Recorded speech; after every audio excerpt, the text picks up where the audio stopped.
malformed. His question should I'm be, not even. do a high pressure goes to a low pressure volume, not a low pressure gradient? Silent, you just got here, and there's been so much discussion. So relax. Okay, I'm we're listening. not I'm doubting that listening there's to a. the show, You're in the buddy. queue, Silent. We've got people like Paige who's been trying to speak for 5 minutes or 20 minutes now, and you're interrupting. Paige, you're next, right after me. Paige, We're go not ahead. doubting Have that your there's a. minute. Paige, say whatever you We're want for a minute or something. No, Yeah, it's fine. one It's second, fine. I Paige. was happy Forget with what about you me. said to me before. We're not doubting that there's a pressure gradient in the atmosphere. That's not the issue. The issue is you need a container to have Right. the gas pressure. That's not the point that Ruhis. He's Yes. asking.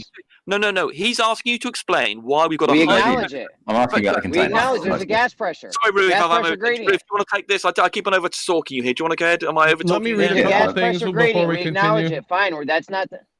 All right, Brandon, go. Yeah, okay. Thank you very much. Silent Zero, $2. Ha ha ha. Great, you got them, Brandon. Thank you, Silent Zero. Appreciate that. B-ball for life. You US got him $5. spiraling. Page, our You got him atmosphere spiraling into doesn't go from 14.7 psi to 0 immediately. That's it. That's all. I'm going to keep the show going at 8 o'clock, but I'm just going to keep it going live. People seem to Next be to a pretty vacuum, it engaged on does. YouTube yet, so go away. I mean, no, don't go away. I mean, continue. That's what I mean. Hey, Brandon, I was supposed to come in. I'm still waiting. Page, because they're doing ladies' night at Gems, Hank so was in all the queue. ladies Hank are was in the invited. queue. Hank was in the queue about 10 minutes ago. Don't know whether Hank wants to say Thanks, something. Kosho. Go ahead. Somebody go. Rumpus, are you under the impression that air pressure is dependent on gravity? Yes. Wow, you guys See are how easy idiots. that Let's was. let Hank So can ask you his guys See how easy that question. was? Can we let Hank ask his question because he has been trying to get in? Yeah. Can you guys hear me? Yeah. Loud and clear. All right. So in the Eratosthenes so-called experiment, does the light come down at 90 degrees? It did in one of the well. It did, yes. One of Okay, the so- locations it came down 90 degrees, and the other one, Alexandra, it came down at an angle. I can't remember what it is. Right, but I'm saying the light from the sun at 93 million miles away, does it travel in a straight line or does it converge? It actually goes out, but for an observer, because the sun has got an angular size, it actually converges as far as an observer is concerned because it has an angular size of 0.5 degrees. So as far as you're concerned, you can see the left-hand edge and the right-hand edge of the sun separated by 0.5 degrees. So those two light from those two bits of the sun, which go out from all directions, and it diverges from the sun, as far as an observer is concerned, those two light rays have converged on his eye. I can draw your diagram for this if you like. Does the light travel at 90 degrees or does it converge? It goes out from all directions. From every point on the sun, light goes out in all directions. But the only light that will hit the observer will actually have to converge. So, as I say, light from the left-hand side of the sun, the right-hand side of the sun, to hit your eye, those two particular beams that you're actually going to see actually converge together. But light actually mustn't confuse between what the observer has to experience, which is light converging on him, and what happens at the sun end, where light is diverging like crazy from every single point in the sun. Light is diverging 360 degrees solid angle.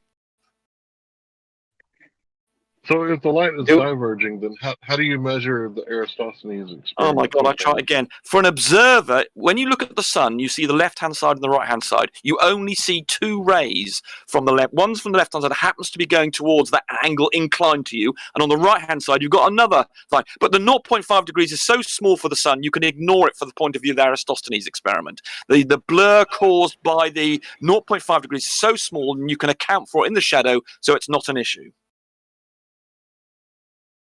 So I'm still confused. Because in my understanding, you can't have light that's traveling at 90 degrees perfectly and it's converging at the same time. So you've got two different light rays. You've got two different light rays we're talking about here. We've got one from one side of the sun and another from another side of the sun. But is it a dichotomy? No, it's not, because you're talking about different light rays. Each light ray is doing something different at a different angle. There are billions and billions and billions and trillions of light rays coming from the sun at all angles, and the only ones that hit you are the ones that happen to converge on your point as an observer. There's probably zillions and zillions and gazillions. But it's in order. I just so they're not coming down at 90 degrees. The light leaves the sun at all angles. The light that arrives. So it's not. But the light that arrives at you has converged on you, because otherwise you wouldn't see it. Right. So the light doesn't come down at 90 degrees. It comes down at all angles, right? No. The light that arrives at you from the sun is only 0.5 degrees separated. Because the sun is only 0.5 degrees angular size in the sky, that means that the light is very close to parallel. It's only 0.5 degrees off parallel to you. You see light from a 0.5 degree. There are two light rays at the extremes that are separated by 0.5 degrees. So it's close to being parallel. It's close to being a point source, but it's not quite. Okay, so 0.5. 0.5. Right? That's the angular separation. Yeah. When I look at a solar eclipse, the totality, it's only about 70 to 100 miles across. But the moon is supposed to be 1/4 the size of the Earth. So No, the sun. degrees. Let's not get confused between the. Sorry, you should be comparing the size of the moon against the size of the sun. The sun is 400 times bigger than the moon, but it's 400 times further away. So they say, right? But if light isn't coming in, if light isn't coming in at 90 degrees, it's 0.5 degrees converging. Is that 0.5 degrees going to shrink the size of the shadow all the way down to what? 50 miles. If you're talking about total eclipse, it goes down to about, what, 50, 60 miles? Yeah, how's that possible? Oh, only God, I've got a 0.5 diagram degrees here. change. I don't know whether people would regard this as a divert. Are people happy for me to do this as a diagram? To take time doing this? Okay, right. Go ahead. Because I'm just curious, how are you going to make the light diverge only 0.5 degrees, converge only 0.5 degrees, and it's going to make that huge umbra and penumbra, small penumbra. I did have a document that I did for this very purpose. Just a few. I'm sharing man, my it looks screen. like we've been missing out on some really fantastic diagrams you've been drawing. Yeah. Oh, here we go. Here's the. Holy shit, that is beautiful. No, that's not the one, is it? That's. Is this the one? Oh no, that's with white words test. Remember, you can only make the light converge. Right, well, this will do for the moment. You can see here that I've got all the light rays. Here's it's a rather bit of a. Let me just. Oh, God. I've got a sun here with the. I was considering one point here. If you can avoid the confusion, let me just see if I can. Damn it! I've probably not got this as a group, have I? I have. Brilliant, excellent. Right, let's go down here. Right, so here we have 1 point on the sun. Let me just make this page a bit bigger. Then it doesn't look quite so confusing.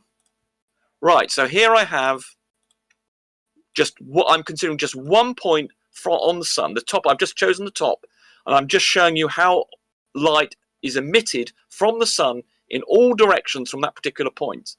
And I can then also let's consider a point at the bottom. Damn it. Damn you, you bastard. Right, so now I've put 2 points on, and that's all the light rays. Now I've just considered just 2 points from the sun, and you can see the variety of angles that are coming off. And if I then put an observer, i.e. someone like me, or let's put the Earth here, make it thingy, and then I put the moon in as well. Make it a bit smaller. And remember, this is not to scale. Make it a little bit bigger, so let's make the moon coloured. Right. So let's just follow some of these light rays here. So we'll just do these two that I've got here. Let's follow this one here, and you can see. Now remember, this is not to scale. I haven't. And then we'll consider this light ray here. There we go. So there you can see there's that in between these 2 points that I've got on the Earth. This is the Earth here. You can see that for every portion in this area here, where I'm going to call it A, all that arc there, it cannot see the sun. There is no way for any light from the sun to reach this section that I've called A. So I'll put a little bit of shadow around that. That looks about 1/4 the size. Hold on. So this whole area here is in shadow. Right, that's about 1/4 the size of the Earth, but in actuality, it's only 70 miles across, or 50, or Well, I said it wasn't to scale. I'm demonstrating. If I draw it to scale, then you won't be able to see very much because the sun will be about 27 screenfuls to the left. So I have to draw it not to scale so that I can show you the principle. Do you So got we're any talking way about, to prove the sun is actually that size? yes, we measured it. We Did you know that calculate it? we Did know you measure it? we know the Oh, distance with like of the a sun. solar We've tape bounced measure. we've Was bounced you we've calculate it or bounced did you radio measure it? waves. We've bounced radio waves off the sun to find its distance, amongst many So many other how is ways of that doing it. measuring? How is that measuring it? Because we're bouncing radio waves off it and we're timing them, and therefore we can measure how long it takes. So we can send off a beam, a radio. Oh, if you let me answer, I'll tell you. We send off a radio beam from the Earth, and then it comes back 8 minutes later, and therefore we then know. Or, sorry, 16 minutes later. 16 minutes later. So the sun and then- has a surface? Yes. Why are you lying, Rumpus? I'm not. The sun this has is a the truth. surface. You're a science denier if you think otherwise. So Rumpus, we all the bounce radio waves off the sun. Wait, Take the standard 16 model minutes. doesn't believe the sun has a surface. I don't know where Rumpus. So Rumpus, you believe in Hang on, isn't an the sun a alternative dark cosmology? body? No, not completely. It's close to being a dark body, but not quite. Of the particular black frequency, body, it doesn't reflect any. Well, maybe that slows down something or has some effect. No, it doesn't. It doesn't A do that. close, smaller cosmology works just as well as a big, far one. I mean, all the ancients, we discovered the entire world, thinking when everyone thought the Earth was flat. No, it So didn't. the sky has always worked. No, it hasn't. If the sun was close, then it would change in size and it moved Stop around. lying, brother. No, you're science Basic denier, I'm afraid. navigation. Hold on, basic well, let me just deal. Hold on. navigation, you do I'm talking to not Hank have to Hill think of a ball. about data. Let me just I'm deal with not Hank Hill denying first. science. Even science admits. No, that, science says that it's 93 million miles away. Hold on, let me just deal with Hank. There are people on our side who are geocentric but ballers. They think it's a ball, but it's in the centre. So yes, No, that's you know, distance. the sky, whatever the sky is doing, it works. Either model, okay? You need to prove the ground. We know the sun's 93 million miles away. We bounce radio beams off it. No, you don't, because you haven't gone there. Radio beams off it. We know. Yeah, so you're assuming you know everything that's happened to them in between 93 million miles, and I'm sorry, but that's too much for me. I'm not going to accept that. We've got about, I don't know, 10 ways of measuring the distance of the sun, and they all agree. So it's not a problem. I just want to make sure that Hank Hill's happy, because I'm in the middle of supposedly answering Hank Hill's question. I want to make sure he's happy with the answers I've given so far, and he regards the answers as being given before we move on to something else. Can I just check with him? Because he did ask the question. Hank, you there? He's gone. Is he? He's gone. Obviously, he got bored. I'm Right, here. okay, Rumpus. Rumpus, I'm here. Right, Brian. What did you say? It takes this radio signal 8 minutes to come back to Earth. No, 16 minutes. It takes 8 minutes to get there and 8 minutes to get back. 16 minutes. Oh, right. Yeah. That's times 2 then. Times that by 2. Well, okay, given the fact that Hank's gone away. 16 minutes, 8 minutes there, 8 minutes back. So don't double the 16. Don't double the 16. Paige, I was just working how far the Earth has spun in 16 minutes. Yeah. 443 kilometers from where they sent the signal out to where they received it. Earth has spun 443 kilometers, yet they get the signal straight back. Oh, Yeah, because it expands, you dummy. It spreads out. Amazing. It spreads out, yeah. It spreads out, exactly. Very good. How can it? Already calculated for it, Paige. That's how it works, man. They also calculate for where it is and aim, so it bounces back where it's supposed to. They know that. Absolute ludicrous. How long? 8 minutes? You mean what? To the sun and back? 16 minutes, sun and back. 16 minutes, sun and back. 440 what? What did I say? We bounce stuff off the sun? Since when? 443.2 kilometers the Earth has moved in that time. Oh, wow. That's Amazing. That's a lot. At what and you latitude? get that signal perfectly At back. what latitude? At what latitude did you calculate? Do you realise that they have filled your heads full of complete? However, most of the and utter observatories aren't at the equator. They're about, most of the observatories are nonsense. about halfway up the equator, by the way, but that's another story. Absolute. I think they did that one in Texas. You do know that radio beams diverge, don't you, Brian? Not only that, the sun doesn't actually have a solid surface in their model. It's solid enough for to bounce radio beams off it. No, it's not. There's no Yes, solid it is. surface in your model. So not only is it a Frequency dark do they body, use? but it It's not has even a no liquid solid surface in your model. You realize that radio doesn't have to bounce off of solid surfaces, right? I do realize that, but if you're Okay, trying well, to then, bounce yeah. radio waves off of other radio waves, No, you bounce let's be radio sure waves you off know of the where your plasma signal. and stuff.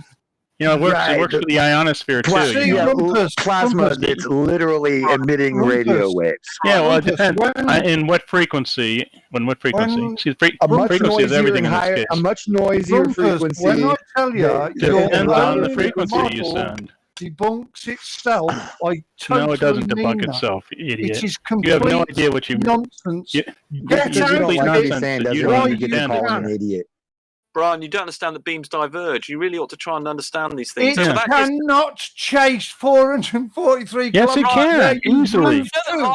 Brian, a torch Easily, is Brian. ridiculous. And I told you that the observatories aren't at the equator. Ridiculous. Brian, you The know the laser beams observatories aren't at the lunacy equator either. to say the Brian, you know least. the laser beams diverge, don't you? Have you got a laser pen or anything? You know that diverges, don't you?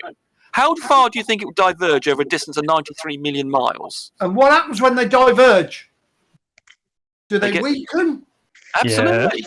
So you're sending a signal out that is diverging on the way there. Yep. It is fucking hitting a ball of gas, Yep. Yes. returning exactly the same position, except not we exactly the same fucked off No, by 440 not even kilometers. 400. And it diverged again. More. And it's Right. getting weaker Oh my and God. weaker. That's why they have a big dish And to that's, receive them. that's even including the rebound. That's why they have an is antenna. Doesn't matter how 100% silly the of what story got is, there. as long as they That's why can they have an give antenna. themselves relief It is from complete the cog and beast. utter That's why they have an nonsense. antenna.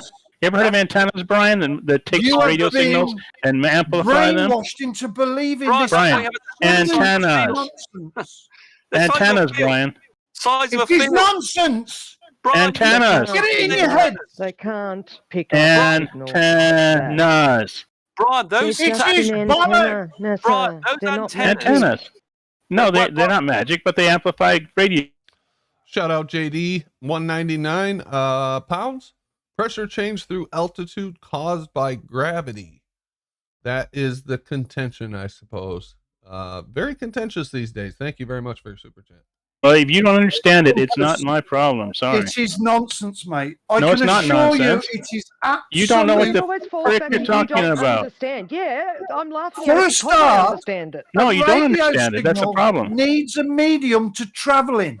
Incorrect. It cannot Totally travel through a incorrect. fucking empty They do void. travel through a vacuum. Yes, No, they do. they Very don't. well. Yes, they do, Brian. You can prove this And yourself. apart from that, it's Apart hitting from the everything you're sun saying being wrong, and reflecting back at Brian, you've 100%.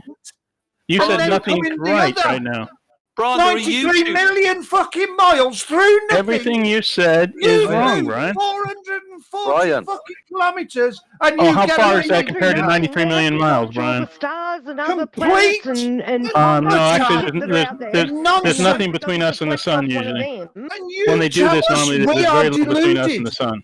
You're You deluded, say that's for to sure. us we're deluded. Yes, you are. Yeah, you spew fucking nonsense like that. No, look who's talking. You don't know what the fuck you're talking about, Brian. You really don't. Complete If you had a little bit of knowledge, you'd be dangerous, sir. Anybody who knows Correct. anything about fucking radio waves radio will was- tell You know us nothing. I know. exactly You know nothing about radio waves, my sir. fucking Brian, you nonsense. just claimed. You don't. I haven't Did you claimed know? anything. I'm saying did. what you're Of claiming. course. is You're claiming you know what you're claiming that You the radio said waves need a radio medium. waves don't go through a vacuum, is what you said. And that's They totally don't. wrong. They need They a do. medium to travel No, in. incorrect. Right, Totally Brian. incorrect. How do they Brian, travel then? Right, look at Electromagnetic waves do Brian, not there are need a YouTube- How do medium. they travel Brian, through there a are YouTube fucking videos. void? Electromagnetic waves do not need a medium. And we've got Show YouTube me. videos. Brian, You there show are yourself. YouTube Google it yourself. Get Brian, a vacuum and aim a radio through it. It'll travel. Brian, there are No, they YouTube won't. videos. Yes, they will, Brian. It's been done. Is that Brian, there vacuum are loads absolute? of YouTube videos showing. Doesn't have to be a absolute, radio Gleam. source Shut in a up. vacuum. I don't Brian, care. Brian, It there are is loads of bullshit. YouTube videos It's with not the radio bullshit. sources inside a vacuum and you being able to pick up the Absolute signal outside. So fucking you're wrong. nonsense. Brian, It's there are been YouTube done. videos. Brian, there are YouTube videos you can go and see where this is happening. You can do it yourself. Of course you don't care. You don't care about facts. You just want to make shit up. You just want to sit there and spout your mouth and tell fucking lies. That's what you want to do. Okay, if you don't, why I don't fucking watch them, because it's all fucking bullshit. Right. Do it yourself then. Do it your fucking self. Get a vacuum chamber, put a radio in it, see if it works. It'll work. Yeah. Trust me. Yeah, Brian, that will go. Yeah, Brian, stick your. Oh, no, you can't do that. Yeah, Brian, you just Yes, go. I can. I've got all the fucking technology to do that. Well, you can. In which case you can test it. 2.4 gigahertz or 5.8 gigahertz. Exactly. You've said you've got some CB radio. Stick that. Go and get yourself a vacuum chamber. 996 megahertz. If you could get access to a vacuum chamber somehow, or make your own, whatever, you could go and test this yourself, and then you would come back to us and say, "Oh, look, Rumpus and Pageshall were correct." No, it isn't correct. It is totally correct, Brian. Do it yourself. It would be good. It would be good if you showed whether it was or wasn't possible, like somebody we actually know. Who, if you Why don't could you do it yourself? Awesome. Why don't you do it yourself? You got light. You can test it, Brian. Excuse me? Do you it could yourself. prove us all wrong. You could prove us all wrong. You now have the option. If you really believe what you're saying, I was you can saying- make. Hey, shout out JD. Thanks a lot, man. £9.99 super chat. Really appreciate that. Thank you very much. Chamber that you can actually look and see inside there. That means that the light. No, but you need a I'm deck. agreeing with you and Rumpus that yeah, it's a good idea. We should do it, and you jump on me. You are Sorry, I seriously misunderstood what fucked you're up in saying. the head. Well, see, the problem is, see the problem page. The problem page is that 99.9% of what you say is wrong. I have a bias to it. I admit that. I'm sorry. Do sound waves travel through a vacuum? No. Sound waves do not travel through a vacuum. Very good. In the Why vacuum, no don't sound medium. waves Is that travel what you're through a claiming? vacuum then? Because sound waves need a medium. That's correct. Very well. So radio waves are not sound waves, moron. Wait, what did he say? 97% of all statistics are just made up.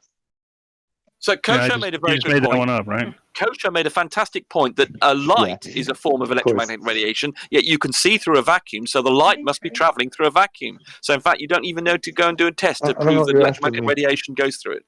No, I will do the test. Eat up food? I will. What are you talking about? I think it was Kosho. I think Kosho made that point, wasn't it? RSSI, radio receives signal strength on my transmitters, and they will tell me what the receiver is receiving. Yeah, well, go and test it And then. if You it just goes out of range, it starts dropping. Okay, great. Well, there you are. You just need a vacuum chamber. You know, you need a Have you got a vacuum pump? I can make one. That's only.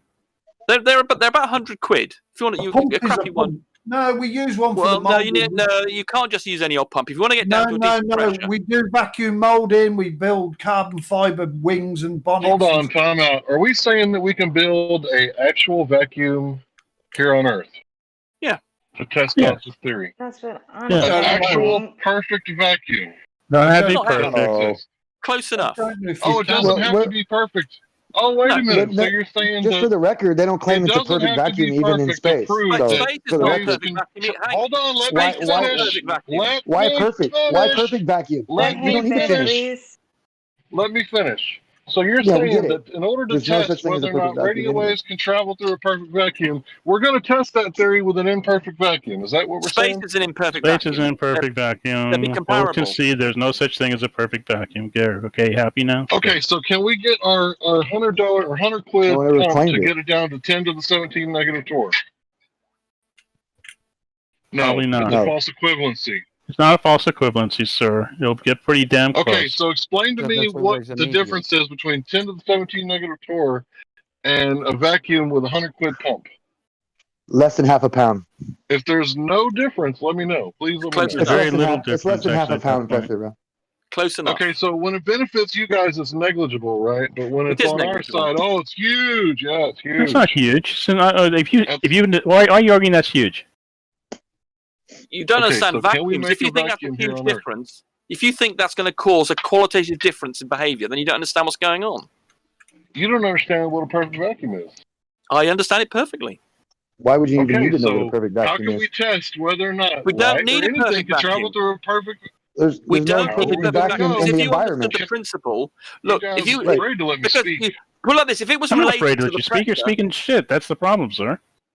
We're just wiping it out. If the pressure, you would see it, nothing else. You would see a major decrease if it was determined by the pressure in the air. And if you remove 99.99% of the air, which is what a decent vacuum pump would do, then you would expect some sort of drop in the power transmitted. So you could demonstrate the principle, even if you didn't exactly match what's happening in space.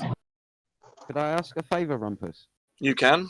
Yep. Can I ask you to explain to everyone what is being measured in the Casimir effect in a vacuum? The virtual particles being created, and supposedly that causes that causes. Sorry, you're very distorted and quiet, Glim, and there's something on Oh, your sorry. microphone. There is. There's probably. I need to buy a new wire. But yeah, That's better. yeah. So you guys That's what wanna I'm talk saying. about virtual So there particles is now? something in the background. Yeah. Yeah, it's a very small pressure, though, very small. It You causes a guys very want to talk small about effect. virtual particles? But we've never done any tests to see whether a mediumless vacuum, let's say, so a Thank perfect you. vacuum, is actually Well, we haven't perfectly created a perfect. You're asking me sending. if we've created a perfect vacuum? No, Yeah, we no, haven't. we haven't. No, we know that. That's how quantum field There's theory still a all came medium. in. Yeah. Yeah. So what's Yeah, your point? Yeah, we haven't that's created a- a perfect vacuum. Yes, great. Is that what your So- point? No, the whole crossover between classical mechanics and quantum mechanics was that thing that light needs a medium to travel through. But you just described the medium. No, it doesn't need the, a medium. The quantum field. The quantum field is what the That's photon it. actually travels to. That is Oh, the so now you're background saying that's medium easier. which lends its energy What? to No, produce. no. Light does. going through is nothing to do with virtual particles. And The the virtual Casimir particles. effect. In your Completely theory, irrelevant. right? In your beg theory, to then, right? Virtual particles Because it could in have ad hoc something to do theory with it. We do just away don't with the understand it. 0 point energy. The 0 point Nothing doesn't energy. really mean nothing. Yeah, the 0 point energy is exactly that. The That's in their Heisenberg model. Our model uncertainty. could have it. Yes, we know that. Yeah. Heisenberg uncertainty What about means it? What about it? yeah, And it that's where we means get that that there number with must be 120 a zeros. medium. Exactly. No, it It's doesn't not the mean that Heisenberg exactly. certainty. Exactly. It's Why not the does it have to be a Heisenberg medium? certainty, Rumpus.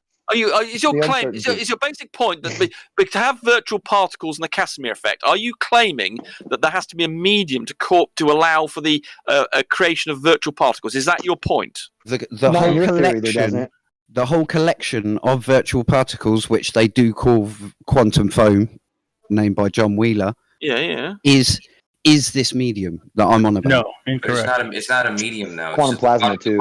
They're fields. They You exist guys in have- quantum fields, but they're not You mediums. guys, you don't understand quantum foam. I know you don't. You don't understand either. quantum foam. No one understands quantum foam. Right, You exactly. definitely That's the whole point. But it That's creates it doesn't have to have anything medium in there in place for these virtual particles to come into existence. If that's your point. No, that is that creates the medium. So That there doesn't have to creates be medium. every Right. So in other words, if you start off with nothing, you end up with virtual particles. You do not Yeah. need something there to begin pair with. production.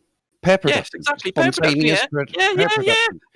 That's what we're So talking about. You that do is the not need a medium. medium for that to happen. No, that Yeah, is the you do. You medium have to have in the some vacuum. substrate. So If it you does stuck not everything create out, a medium, is it? there is it that creates left. that. There's And not then a they whole lot of disappear. vacuum there, is there? Not a whole lot of particles there. Light would not No, travel no, very wait well. there. Wait there. You're missing the point. You're missing No, the I'm not. point. trying to say it 2 creates minutes it. ago, can't you were create saying there matter, was nothing virtual or in not. there.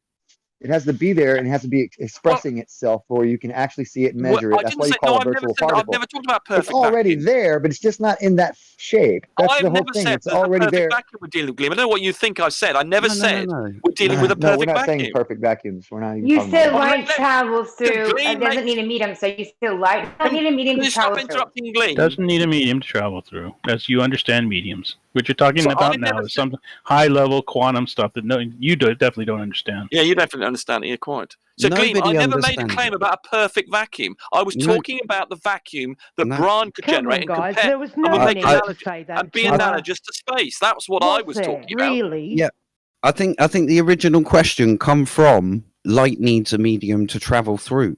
And it doesn't. No, wait there, hang on. You don't know that because Yes, we you've do. never tested it. Yes, Well, we not have. personally, no. Okay. Not me. So Is that how what did you Actually, get I- rid of quantum foam? How Because did you you're shield light. against That's it? another effect. That's another effect. It's not. It's directly related to light. Quantum electrodynamics not. is where it comes from, and where quantum field theory course it comes is. from. No, that's right. And quantum electrodynamics and It's quantum field theory are perturbation something theory. different.